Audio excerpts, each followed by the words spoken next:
welcome to CatalystMLM. I'm Brian Switchko, and today on the show we have Joel Comm. Joel is an entrepreneur, best-selling author, public speaker, and renowned internet marketer. He went from having only 87 cents in his bank account to creating a successful multi-million-dollar corporation, and is a New York Times best-selling author of The AdSense Code. I have 87 cents in my jar. I love that. The best-selling author of The AdSense Code, which you wrote in 2006. Which is True story. Really long time ago in internet time. And Click Here to Order, which I love, Ka-Ching, Twitter Power 2.0, and you've also written over 40 ebooks. Also true. Thank you so much for coming on. And I'm the keeper of the flying monkeys. The keeper. I was waiting for that. I just watched the. It was research, air quotes there, research of watching the Flying Monkey Olympics. Yeah. It's awesome. The Office Olympics. It's getting a lot of views. I'll link below. So I mean, you've been on the web for 18 years of internet business. Almost 19. I launched my first site in July of 1995. A long time ago. So I mean, I guess what were the early days like? I mean, other than involving, but other than that. Oh, it's the Wild West. Nobody knew what they were doing. We just knew we were playing with some new technology that was cool and fun and interesting, and we thought would be world changing. And indeed, it has been. And there was just an excitement at that time because very few people knew. People thought the internet was America Online. And people were like, "Oh, I'm on the internet. I have Yahoo." They didn't really understand just how explosive this was getting ready to be. And so pioneering back then was just, you grab your pick and shovel and head off into the mountains. And hope that you don't die of dysentery. More or less, yeah. And that actually almost happened a couple times, metaphorically speaking. We encountered all kinds of bumps in the road and thought, is this the end of the road? And then kept persistent, and cool stuff happens when you surround yourself with smart people doing cool things. Yeah, absolutely. And what was cool people doing smart things? Well, smart and cool's in there somewhere. Yeah. I think, yeah. Now I'm confused. But anyway, I mean confused in a good way because it's both. It's cool people doing smart things and smart people doing cool things. Cool, smart. It is that. So when you got started, what was your motivation? Did you know that you were starting a business, or you were just playing around? Both, because I thought that there would definitely be money in the online world, but I'm a big time computer gamer, have been since the beginning of computer games. And back then I had my own business. I was a mobile DJ, so I did weddings and that type of thing. And I was also a salesman, so I sold things like Encyclopedia Britannicas and emergency systems. The I've fallen and I can't get up stuff. Yeah. I sold those door to door. Huh. And I was, but not having a lot of money, making enough to support my young family, I was doing okay, but I couldn't afford to go buy a lot of computer games. And I was reading a computer game magazine one day, and I thought, I bet the guys who review this stuff get all the free software that they want. And so I decided to put together my own little software rag in Dallas area called the Dallas Fort Worth Software Review. I had enough layout and design skills, and I got on the phone and started calling all the big software manufacturers. And of course, there was so many of them back, 20 years ago when this started. Now they've been sucked up by, the larger companies, and they're huge, but there was tons. And it was like Christmas every day at my house. I was getting packages via UPS, Postal Service, DHL, FedEx, and all the software. And I went to the Consumer Electronics Show in Vegas in January of 1995, and that's when the lights went on about the World Wide Web. And by that summer, I had my first site launched and was doing software reviews online. Yeah, that's amazing. And when you got started, I mean, you got in it for the free video games, but what was the second thought of that? What happened next? I mean, I thought we would monetize with advertising, right? Because Wired.com was the first to take a banner ad on their site in 1994, and we thought that there was a model in this, and indeed there was, but it moved a lot slower than I thought it would, and pretty much I'd quit my job, quit working other stuff, and it had drained through my savings really quickly, to where I had a buck or less in my checking account, and I didn't know what to do. I did the only thing I knew to do at that moment, and that was like get on my knees and pray. And it was like all right, God, I need something to happen here because I got two kids and a wife and no money, and what am I going to do? And something really interesting happened that week, and I like to attribute it directly to that cry for help. And I got an email from a guy in another state representing a foreign company that I had never heard of, telling me they wanted to license the content that I had on my site into a Japanese, and they offered me $5,000 a month for that privilege. So Wow. I had one of the first licensing deals Yeah. on the web back in 1996, and that was the beginning of the turnaround. And shortly after that, the next year, I had been introduced through my webmaster to a guy that had a game site. It was one of, back then, there weren't multiplayer game sites, and this guy in San Diego was a grad student at UCSD, and he had programmed the foundations of a Java game site where you could play chess and checkers and spades and hearts against other people in real time. And he had a few of his friends beta testing it, maybe 3 or 4 people. So I approached him and said, hey, I've got the site, it's getting some traffic. Why don't we partner up on this? You keep coding, I'll do the marketing, and let's see if we can grow it. So we called the site classicgames.com. And grow it we did. And in 1997, late that year, I got an email from a little company known as Yahoo that said they were interested in talking to us. And by 1998, they had acquired ClassicGames.com. It became Yahoo Games, and that was my first 7-figure deal. And there's, since then, paid off my house, paid off my cars, paid off my credit cards, and have never looked back. There have been a lot of ups and downs along the way, but it's been a fun ride. I mean, it's a huge test. First of all, I played classic games, and I had no idea of that. I mean, I remember back in the days, it was when I was in boarding school, I used to play Hearts against my mom. And it was like how we reconnected, and then one day she's like, there's a chat box? And so then the trash talking started. Do you remember, the icons that you would choose from? There was one of them that was a guy with red hat, glasses, and a goatee. Okay, yeah, I think so. Ha! I think I played as you. Yeah, you probably did. A lot of people did because it was That's a little creepy now that I know you. Right. It was, and there's no goatee either, just a little stubble and no cap. Still glasses though. Yeah, Still. yeah.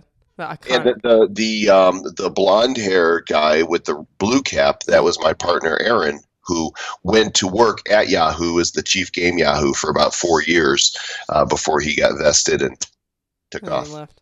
That's awesome. I mean, that's a great story of perseverance too, because especially in the online world, it doesn't matter if you're doing anything. I mean, affiliate marketing, blogging, building an audience, you have to do it for a long enough period of time. And then I think there's an image which I'll have pop up here, which is, someone digging for diamonds, and you see two guys kind of digging parallel shafts, and one guy is like one strike away from getting into this big, if diamonds were all collected together and perfectly, together.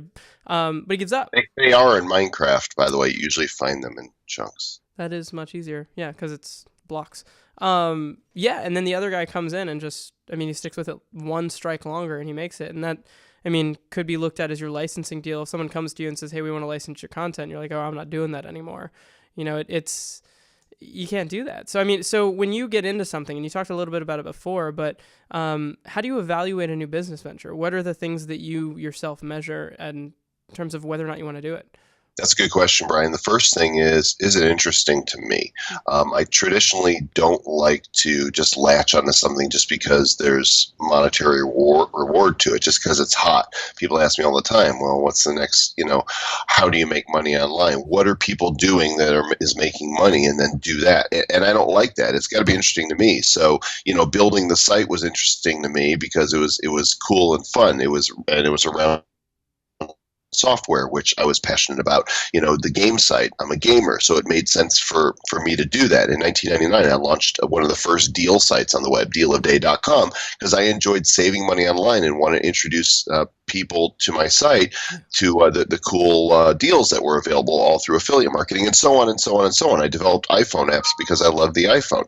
And so I think being interested and passionate about what you're doing is the first thing, because if you're just chasing the money, you're probably going to get bored with it before you strike gold, and that's not going to keep you going. And then, is there does this make a difference, right? Will this help people? Will it either help them make more money? Will it encourage them in their life? Will it make them laugh and entertain them? Does it bring value? And if those two criteria are met, then it's like, okay, can I make money doing this? Is this worth the time and effort and resources to invest in it, that it can be profitable?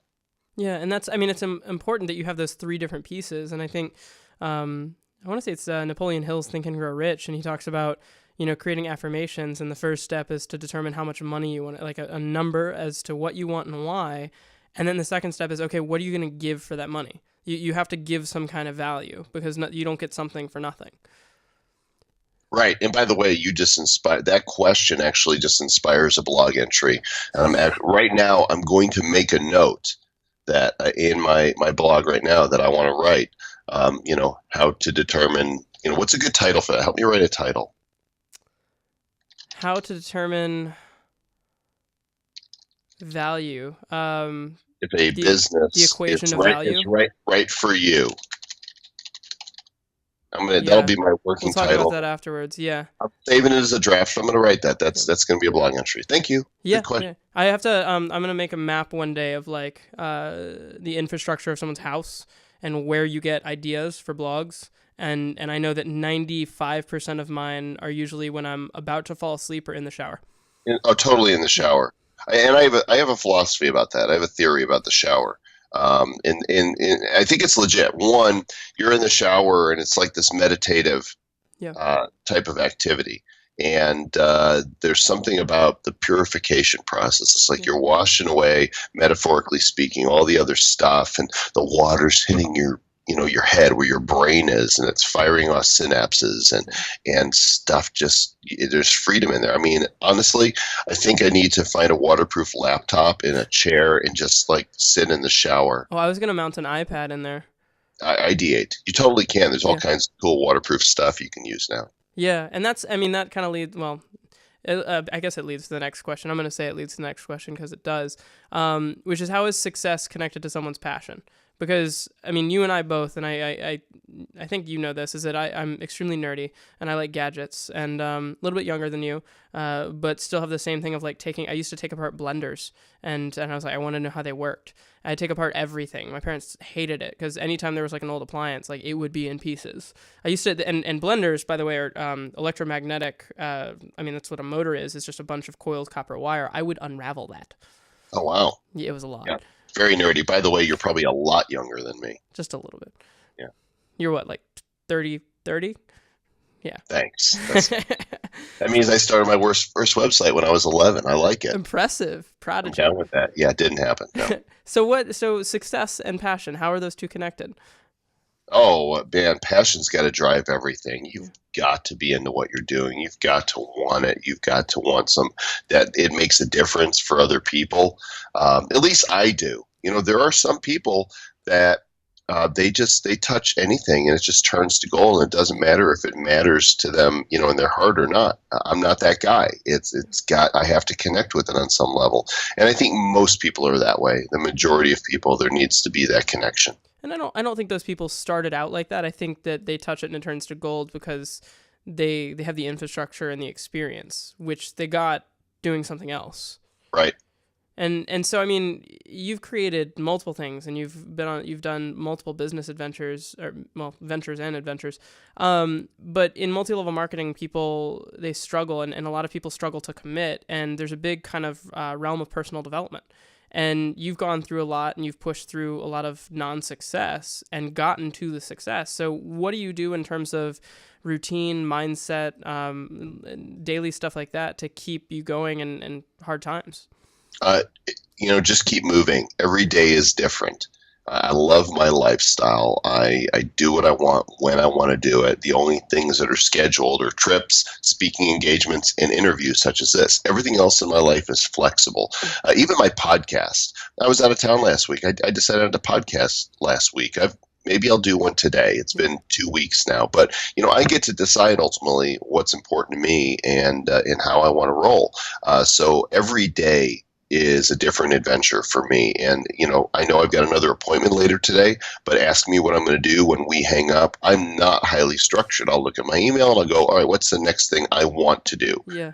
And it's not always the thing that's most beneficial. It's not always the thing that's going to make me the most money, but I value my lifestyle more than I do making a few more dollars. Yeah. Now, if I was in debt, that would probably be a different story, Right. right? And I understand that. So not everybody can operate that way, but I can, and so that's how I choose to. There's much less structure than you might imagine, Yeah. and definitely not a whole lot of discipline.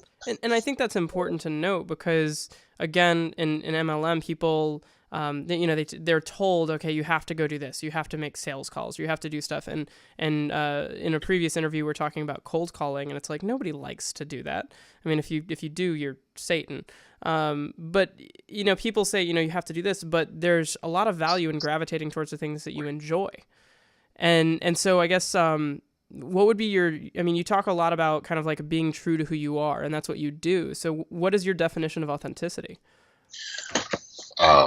Just being real, right? Being honest with who you are, being able to accept your flaws, and know that this is, some of them you can improve on, some of them is just who you are, and embracing that and going, all right, I'll probably always be a mess in that area, but this one I'm going to work on, right? I see hope here. Yeah. And it's also embracing your strengths.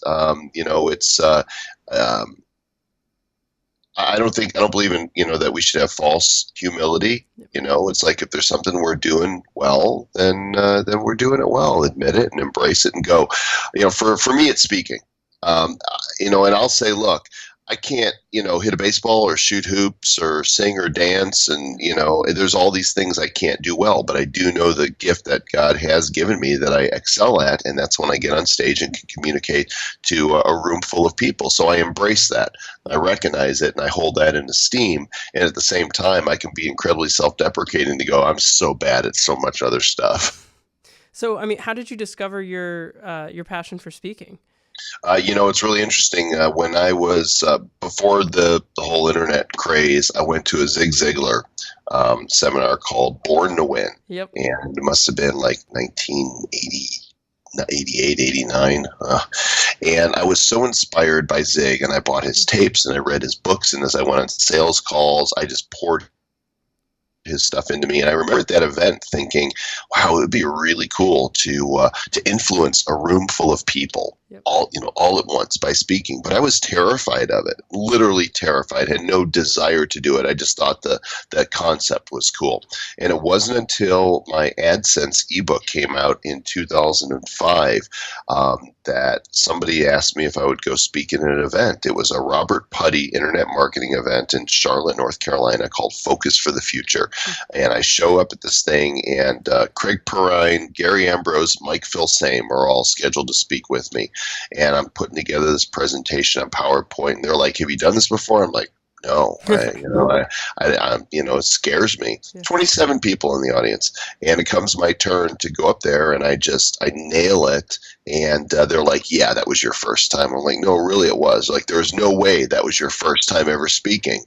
And people are saying, "You're a natural." Yeah. I never had any formal training in speaking, and you did. You went to Zig Ziglar. It wasn't for speaking. It was a life thing. It was, can't even think straight. Fill in the blanks, whatever words you want to use there. It was cool. Link below. I didn't realize, and I had this vision of speaking in front of thousands of people, and that's come to pass now. And it's exhilarating, it's wonderful, and still scary as all get out. There's some people that can speak in front of thousands of people and they never get nervous. I still, I want to deliver. And there's times, am I gonna deliver for these people? Is it gonna happen? And when I let go and just do what comes naturally, it always happens. That's amazing for so many reasons. And it's actually, I recently interviewed Tom Ziglar, Zig Ziglar's son. Love Tom. And we were talking about it, and they were doing their book that they co-authored together, and he was kind of telling all these stories, and all these guys came forward, including like Brian Solis and like a whole bunch of other very successful entrepreneurs. And they all pointed to this one time where they got one of Zig's books, they went to an event, something, and it legitimately changed their entire life. Like Brian Solis pretty much attributes all of his success to Zig Ziglar. Yeah. Yeah. when people ask me who my mentors are, I really just land on one, and it's Zig. And Yeah. one of the coolest things is for me that it all came full circle the weekend of October 8th through 10th of 2010. I got to speak at Kerry Wilkerson's event, the Boss event. I think it was in Dallas. And I got to share the stage with Zig, That's which awesome. is just, got to finally meet him and sit down and tell him, how much he impacted me. And Tom was there, and Tom was on stage with his dad because he just needed a little help at that time, Yeah. and he's definitely missed. Yeah, absolutely. And the reason I point that out is because I want to ask this question, which is, I mean, he had a huge impact on your life when you were in a crowd of thousands of people. So how does it feel to you knowing that you put out a blog or you do an interview or something like that, and the lessons that you learned in starting your internet companies is helping someone else to have that same change and have that same impact on them, to put someone where you were 20 years ago into a place where you are now? It's humbling, and I really don't think about it a lot until, an email comes in, and you kind of get used to it. People saying, thank you so much. This book, changed my business. It changed my life. It's hard to measure the impact of it. And I recently went to the Trafficking Conversion Summit in San Diego, which was Ryan Dice and Perry Belcher's massive internet marketing event. There was well over 2,000 people there. And I barely got there, and people are stopping me and, hey, Joel, and, just wanted to say, hey, thank you for this. And, you can't go too far without people recognizing you. And, it's definitely, if you need your ego built up and you're a public figure in this arena, you go to one of those events, because I can walk up and down my street here. Nobody knows who I am here in this part of Denver. I'm not a celebrity, but you enter into the realm where you're known, and all of a sudden you're this massive celebrity. And, Lewis Howes pulled me aside at NMX, and he just said, I just want to thank you. I wouldn't be where I am today if it weren't for you. And I'm like, That's hey, awesome. Yeah. that's so cool, because I did the first webinar with him. I pulled him in. I said, let's do this thing. And when you hear that, you start to realize that you've got children out there, and then you've got grandchildren, right? Second generation of this person who you influence, who then influenced this person, and you just don't know what the ripple effect is. But at the end of the day, I'm just a guy doing what I love to do. And if I get to impact people positively in their business or their life or whatever way, what a privilege, right? Yeah, and you've been going for, a very long time in terms of building your businesses. You struggled early on and started to see success, but you still, it's just a fact is that you would struggle still today when you push further and you create new things. So when you have, hard struggles to overcome, and, they're just bigger than they were back then, do you look back to that and look back to those emails to be like, this is why I'm doing this? Yeah, I actually keep a nice emails folder here on my desktop, and sometimes the stuff you get is really different. One person mailed me and said, I heard you talk, and you mentioned your faith on an interview I did with you, and something about your ability to do that and the courage you had to talk about that really impacted me, and they wanted to get together one-on-one to find out more, I believe, and why I believe in. So the impact that you have can, when you are authentic and you're vulnerable, you're willing to share parts of yourself that they go beyond you, right? Because that's really what it's about. We fill up and then we pour out. The reason we fill up is not so we can contain it all and keep it for ourselves. The reason we fill up is so we can give it away. It's why I do interviews like this. It's like this is an opportunity for me to give something away. And I don't know who's listening or what impact it's going to have on them, but if they get something out of this that can make them, go down a road that's empowering for them, mission accomplished. Yeah. And you do that with creating content on a regular basis, regardless if it's doing an interview or creating a blog post. You have some really engaging ones because it's relatable. And you said on a different interview that I watched, you said, which I just started laughing when you said it, was know me, like me, trust me, pay me. Pay me. And and that it comes not only last, but there's kind of like a necessary pause there. And the people that are sending these emails, they know you, they like you, they trust you. they gave you money, but they gave you money for like an ebook that helped give them massive, massive value and empower their lives. It's very different than walking up to somebody and saying, buy this. And Yeah, I got something to sell you. yeah. That doesn't work. And I want to address something you said before, because there's a moment of vulnerability in it. I think it is important, because people tend to look at those who have gone before and have had successes in one or more areas and think, well, they've arrived. They don't struggle with this anymore. And what you said is something to the effect of, there's new struggles today.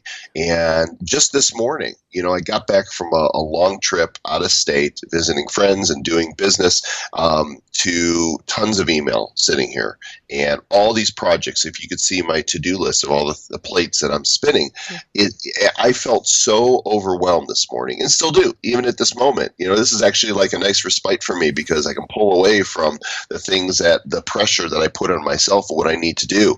And, projects that aren't moving the pace I want them to, or a launch that didn't go like I thought it would, or struggles with, peers, or hopes for something else that are now put off for 6 months to a year. There's always struggles. And I never want to be the guy who rests on, well, I did this. Right. I'm done. No, I mean, that's done. That's over. I got to live today. I have the need and desire to create today. I want to inspire somebody today. This whole retirement thing, never. 6 feet under, that's when I'll retire. But other than that, I want to keep going and creating, and to steal a word from Walt Disney, Imagineering. Ooh, I like that. I have a Walt Disney quote on my wall, and it's we can live every dream if we have the courage to pursue them. I like it. Yeah, I believe. And I mean, you said 6 feet under. I mean, that's what, Zig passed away still inspiring and motivating people. And the legacy that he left, both in terms of the content, books, trainings, audio, whatever, as well as the people like yourself, Brian Solis, his son, and countless other people who've seen huge success and have built audiences, still pass on the lessons that he taught. Mm-hmm. And it's a very powerful thing. It's a very powerful thing to remember when you continually have those struggles. And, I know people who came from $1 in their bank account to $1 million and then back to $1. And it happens because it's the nature of entrepreneurialism, which, I mean, it's a nice segue, is that you said the nature of being an entrepreneur is all about taking risks. Yes. And you said if you're not willing to fail, then you won't succeed. So how? I mean, I guess this is a great question. Is what failure has been your best learning experience? Oh my gosh, there's been so many. We don't. You go to my page with my bio, and you don't see the list of all the screw ups. Yeah. There's plenty of them, right? People want to hear about the successes, but I'll just talk about one that was most recent. In, I want to say 2008, I started funding a mobile marketing platform, and it was one of the very early mobile platforms that used SMS and combined it with web links. And I put a good 6 figures into it, a lot of time, a lot of energy, shows, showing up at trade shows and paying employees to, get this thing done, and got distracted by some other things and never really gave it the attention that it deserved. And a couple of years ago, I was still trying to do something with it. It was still costing me several $1,000s a month to maintain the short code and keep it going. I tried to sell the software. That didn't work. And I'm like, what do I do with it? And finally, one day, I said, that's it. I'm done. I pulled the plug on it, which basically scrapped the entire investment. Yeah. Scrapped it all, flushed it down the tubes. It was over and it was gone. And the moment I did that, the moment I stopped paying for it, I felt like I stopped failing at it. I felt like my failure became a success, not the success I imagined it would be, but the freedom that I experienced and knowing I will no longer carry the burden of trying to make this thing work became a success for me. And that's the moment I quit failing. That's amazing. And what did that teach you about the difference between a slow death and a quick death? I'm sorry, a slow death and a fast death. Well, first of all, people say fail fast, and I believe that's a good axiom to go by. If you're going to fail at something, rip the Band-Aid off. Okay, it's all better now. The hair will grow back, right? But you have to discernment in when to stop becomes important. And I should have known to stop this sooner because I wasn't passionate about it. Yeah. I was following the money and believed that, boy, mobile's going to be huge. There's great opportunity here. But when my heart wasn't in it, and really from the beginning, my heart wasn't in it. I thought it was a great idea, but it wasn't something that I was on fire about. And that should have been a clue to me. And so before I go investing, was it just the money that you did it? Yeah, well, I mean, it was a cool plaything. I knew things were going to mobile. It just, I don't know, it just didn't really fire me up. And so there's other times where something's not working and, man, that fire is still in you. And maybe that's the indicator that you need to keep pushing through and try to make it work. But my clue, I had the clues earlier on. I just didn't listen. And when I finally did, it was a huge relief. That's amazing. And a huge, I mean, those lessons a lot of times, I mean, they have to be learned through experience, I think, because it really doesn't hit you in the gut until you experience that and you're able to be like, this has been horrible, or even just kind of crappy. And then after, a year of kind of crappy, you cut and you're like, oh my, I can see clearly now. I'm not going to sing publicly. And so, Thank you. So I guess the question is, and the next question is, you talk about failure, but you have all this stuff going on constantly. You have books, you have speakings, you have mobile apps. You created the I Fart app. You've got all this stuff that you just inject your passion into and you have fun with. How do you focus? Where do you pay attention when you're doing something and when you're creating something new? I don't know that I do. No, if it weren't for good joint venture partners helping me work through things, which I try to do more and more, because at one point I had a staff of 38 people. That just about killed me. So now I have a staff of 1, and I outsource and I work at home again. And I have right over there, you can see my stairs. That's part of my 12-step program. From my bedroom to my office is 12 steps. And I love working at home again. It's how I started. I'm back here again, no desire to have an office. How do I get things done? How do you eat an elephant? One bite at a time. And I try to keep the things that are important moving ahead a little bit. And I'm very organic. I try not to force things. I let them happen in their own time. I figure that I spent enough time trying to push and shove things through and get it done. And I'm not a believer, don't get me wrong when I say this, I'm not a believer in working hard. I'm a believer in working smart. It doesn't mean that the two don't intersect, and there's times that working smart doesn't mean you got to bust your hump and burn the midnight oil to get it done. But if I can accomplish the end by working less, but the time I do spend working smarter, then I'm all about that. I'm not about just beating away at it and making myself bloody trying to get the project out the door. And so I've become a lot more cool about getting things done. It's like, oh, this is not going to be ready for a few more weeks. Okay, that's good. I'm going to go meet a buddy for lunch. Just tensing up and like, it's not going to be ready in time. No, there's certain things that do stress me, but you just learn, I think, as you get older and through experience that there's a book years ago, it came out, Don't Sweat the Small Stuff. And the smaller type was, and it's all small stuff. Because it really, really is. I mean, the big stuff of life, your health, your relationships with, the people in your life, that's the big stuff. Money comes and money goes. I've had a lot of money. I've had a lot of money go through my hands, had millions in one year just filter right through my fingers off to payroll and to other people. And when you see that much money, relatively speaking, you fail to connect with it anymore. I've been without. With is clearly better, but it's no longer my goal to be wealthy. Right. My only, because I like living smaller now, smaller place, less stuff, less to keep up with. I drive a leased Ford Mustang. It's a $29,000 car. I don't need a Ferrari or Lamborghini. I don't need a big house. I've had the big house with all the stuff. Don't need it anymore. I don't need a boat. What I need is enough money to pay my bills and enjoy the lifestyle that I like. And for me, that means if I'm going out with friends, to have a drink or share a meal or go do something fun, instead of working to make an extra couple $1,000s, I'm probably going to Well, a couple thousand. Yeah, I'll probably go with friends. Yeah, and I mean, that freedom, I think, is the thing that really attracts people to multi-level marketing, which is, it's more of a systematized version of an entrepreneurship. But I've seen many people go into it, fail for many years, achieve great success, and then move on to do other things like creating informational products or teaching or speaking. And so, I mean, when you're, I guess, how do I phrase this? Is that when you're creating value, I mean, you learned that, right? So you learned that and you started, I know that you know, especially when you do a video blog, you get all energized and just watching your videos, you're like, and you get into it.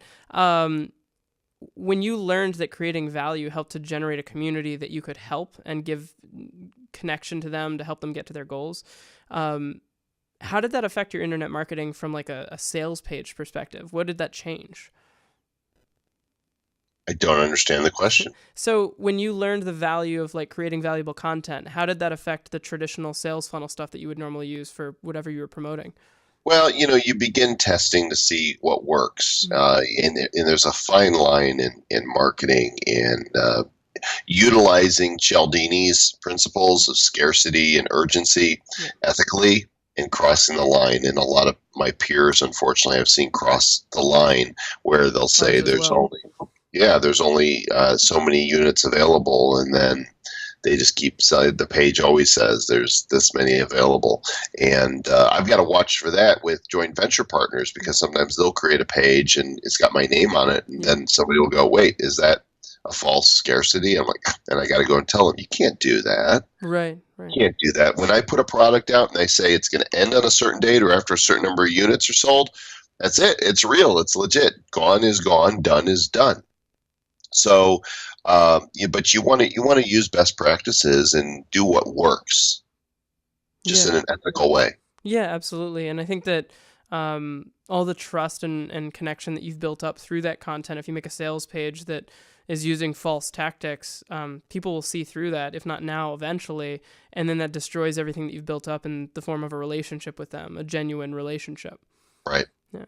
So I have a question for you that it's a two-parter, and it's based on giving someone who's watching, giving them an action step. To take your time and think back, and what one experience or one insight or one moment made you realize that you have the ability to be an entrepreneur? Well, I think it was realizing that I didn't want to work for anybody else. Right. I need a hat that says doesn't work well for others. The problem is when you're working for somebody else and you're creative, you're always coming up with better ways, new ways to, change their procedures and their methods. And typically many people in a corporate type environment are threatened by that and push back against that. And it leaves strained relationships and frustration. And I want to do my own thing. I need to do my own thing. So I knew from, as early as, I had a mobile DJ business in 1988. Now I've dated myself successfully, right? So I knew that I wanted to do my own thing because now I was in control. I can go out and get clients and find partners and to work with me and make as much as I wanted to make based on how hard I was willing to work. The idea for me of having a salary, a set income, this is what you're going to make. You're going to make it regularly and on schedule, and we're going to pay you. But this is it. This is your cap for this year. Next year, you might get a little bump. Regardless, homie, don't play that way. I need to know that I can flip a switch, put up a site, send out an email, and generate money like that. Yeah. That's exciting to me. And how did that realization come about? Just through the DJ business, or was there one particular moment that stood out? Yeah, I think my first entrepreneurial venture, I did okay. As a DJ, I did a couple hundred gigs, and when you book them up and you've got a weekend, back then DJs were a lot cheaper than they are now. Now they bring dancers and the full light show and all that, charge a couple grand. But yeah, I was charging $100 an hour. But in 1988, that was good for me to make that kind of money, and I enjoyed it. That's awesome. And so I knew then. Do you think that there's a way that someone else can create that moment for themselves in their business or their current situation? Definitely, but they have to be open to it, and they have to be fearless. you have to not care, not care about what you're doing, but not care if it doesn't work. Yeah. Right. Now, obviously, people have families to provide for. You have to pay your bills, but your desire to be an entrepreneur the insanity of it, right, of that degree of risk has to supersede the fear of it failing. And so that's what I mean when I say I don't care. Because look, even where I am right now, I don't know what's going to happen next year, this time. I don't know what I'm going to be doing. People ask me what my product launch looks like for the year. I can't get past about June right now. So, and that's, there's a couple things that are off on the horizon, but it's very organic for me. I'm not saying it should be for everybody. There's some people that for them, it doesn't work for them unless well, they for some have people, it worked out. organic is lazy, and so they need to do something that's not organic. Right.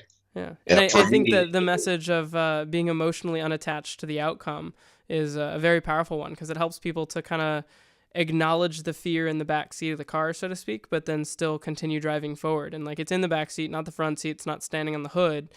It's there, but you've recognized it and put it there so that you can move forward. Right. Yeah. Well, thank you so much for coming on, sharing your story and your insights. It's been awesome. Everybody knows that the links will be below, and we'll have a lot of fun stuff down there. I really do need to get one of those cliche flashing buttons, just for funsies. But thank you so much, and we will definitely have you on again soon. My pleasure. Thanks, Brian.